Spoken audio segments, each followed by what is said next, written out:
All right, welcome back to the Protestant Bros YouTube channel. I know it's been a minute, but we're back. Okay, we're gonna start uploading regularly. And we have a lot to talk about. Doing a lot of studying, so let's just dive right into it. So for today, I want to discuss the topic of the Sabbath. I did upload sort of like a preview video about William Tyndale's discussion about the Sabbath. I don't remember if I added the context that that period of time was the Protestant Reformation, and there was a lot of things that they were pulling out of the Catholic Church, trying to straighten out the doctrine. So, I mean, it makes sense that the Sabbath wouldn't be like their top priority during the time period, among other things like dealing with the penance and all the ceremonies and stuff associated with the church. So they're trying to pull those doctrines out and trying to bring back the truth. Okay, so the Sabbath wasn't at the top of the list, but I think now it's worth it to definitely go back and kind of look these things over and decide, I mean, are these things true?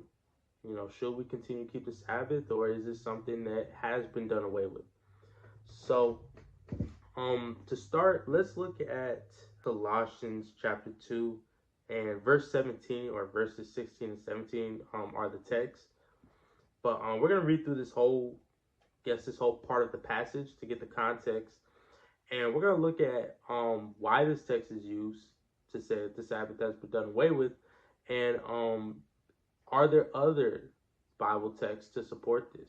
We know that, if we have the right interpretation, it'll follow through with the rest of the Bible.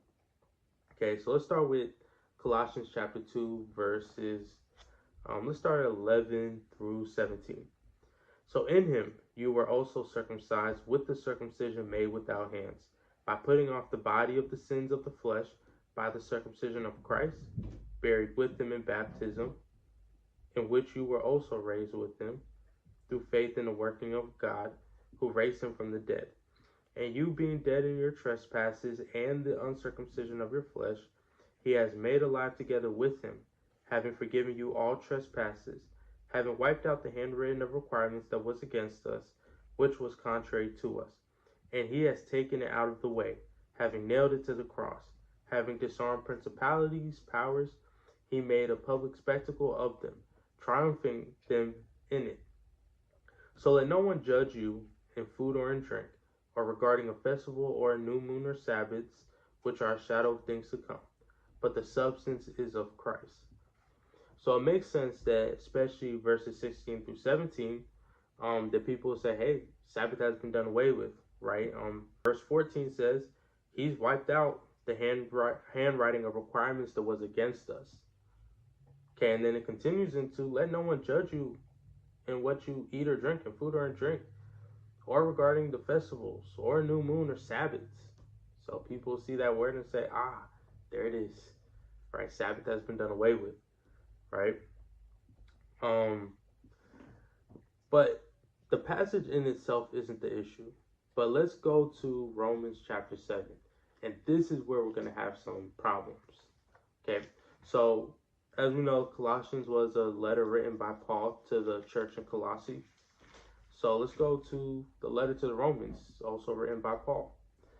In chapter 7, starting with verses 7 through 12, what shall we say then? Is the law sin? Certainly not. On the contrary, I would not have known sin except through the law. For I would not have known covetousness unless the law had said, you shall not covet. But sin, taking opportunity by the commandment, produced in me all manner of evil desires. For apart from the law, sin was dead. I was alive once without the law. But when the commandment came, sin revived and I died. And the commandment which was to bring life I found to bring death. For sin, taking occasion by the commandment, deceived me, and by it killed me. Therefore the law is holy, and the commandment holy, and just, and good. Okay? So, remember, letter to the Romans and letter to the Colossians, both written by Paul. So Paul's telling the Romans, hey, this law is good. This commandment is holy. It's just and good. You should keep this. But then it's letter to the Colossians is saying, hey, don't let anybody judge you in food or in drink, new moons, festivals, or Sabbaths, right? That Christ has wiped these requirements out of the way. So, if I'm in the church in Rome and I'm saying, hey, Paul's telling us to keep the commandments, and somebody from the church in Colossae is saying, hey, Paul's telling us that we don't need to, we're having some disagreements here. And by the way, these disagreements are still happening to this day in, between churches. And notice in verse 12, Romans 7, verse 12. Therefore the law is holy, and the commandment holy and just and good. If the law was done away with, which in this time period, according to if your interpretation is that the law has been done away with, then verse 12 doesn't make sense. Why is Paul saying that the law is holy? What law? It should be the law was holy, but no, the law is holy. This is a continual law. This is a law that is still active, that is still intact, that has not been taken out of the way. So right here, we already get the difference between the law that he's talking about in Colossians 2 and the law, what he's talking about in Romans 7. So there is still a law, but then there's another law, or at least a part of the law, that has been abolished, that has been done away with for a specific reason. So what's the tiebreaker? What is the, how do we bring these two verses together? How do we reconcile this issue? So we have to talk to somebody who received a letter in Ephesus, okay, by Paul. So let's go to Ephesians chapter 2, okay, and we're going to read through starting at verse 13 until verse 18. Okay, this is going to bring back some context. This is going to help us reconcile that difference.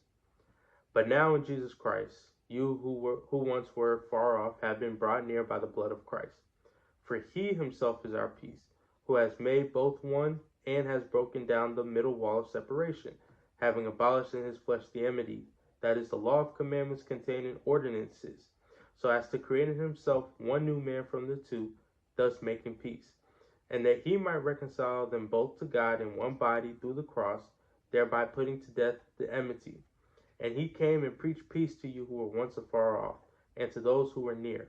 For through him we both have access by one Spirit to the Father. So this text right here, this passage has already reconciled both those two texts. Okay, so Ephesians is letting us know that what has been abolished are the law of commandments contained in ordinances. Okay, so that helps us understand Colossians. Okay, Colossians is talking about he's wiped out the handwriting of requirements. What requirements were those? Those commandments. And what type of commandments? Not the commandments associated with morality, but the commandments associated with ordinances. Okay, and when we go back to Colossians chapter 2, it also lets us know, okay, and we've already kind of picked that apart, but let's go back to Colossians real quick. And I want to bring back that verse 16 and 17, okay, because that's the focal point. So let no one judge you in food or in drink, or regarding a festival, or a new moon, or Sabbaths, which are shadow of things to come, but the substances of Christ. So we know that what has been abolished are the law of commandments contained in ordinances, right, that represent a shadow of things to come, but the substances of Christ. So our question is, what laws contained in ordinances have to do with the shadow of things to come? Okay, for that, we got to go to Hebrews. Okay, so let's go to Hebrews, and let's start at Hebrews chapter 9, verse 1, and then we're going to clarify that in chapter 10. So, starting Hebrews chapter 9, verse 1. Then indeed, even the first covenant had ordinances of divine service and the earthly sanctuary. Okay, so right here, the writer of Hebrews is letting us know that those ordinances have something to do with divine service and the earthly sanctuary. So those law of commandments contained in ordinances are directly tied to divine service and earthly sanctuary. We go to chapter 10, Hebrews chapter 10, verse 1.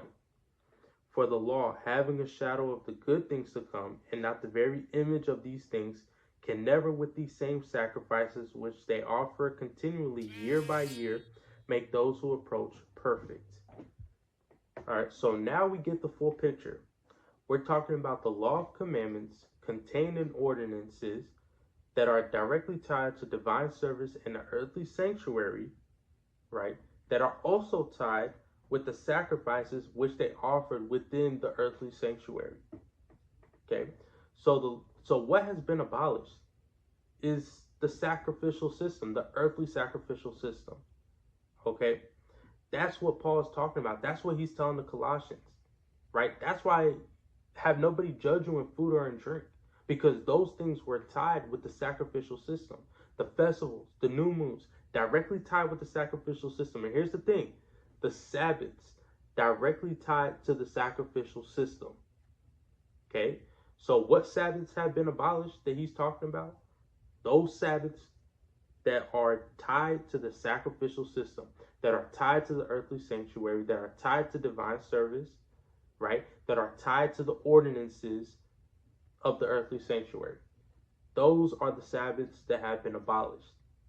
Okay. Now, I'm going to end the video there because I want you to take some time to look over the text. Maybe, read these books in their totality so you get the entire picture. Okay. But one thing I also want to bring out. Okay, I want to go to back to Colossians 2, verse 13.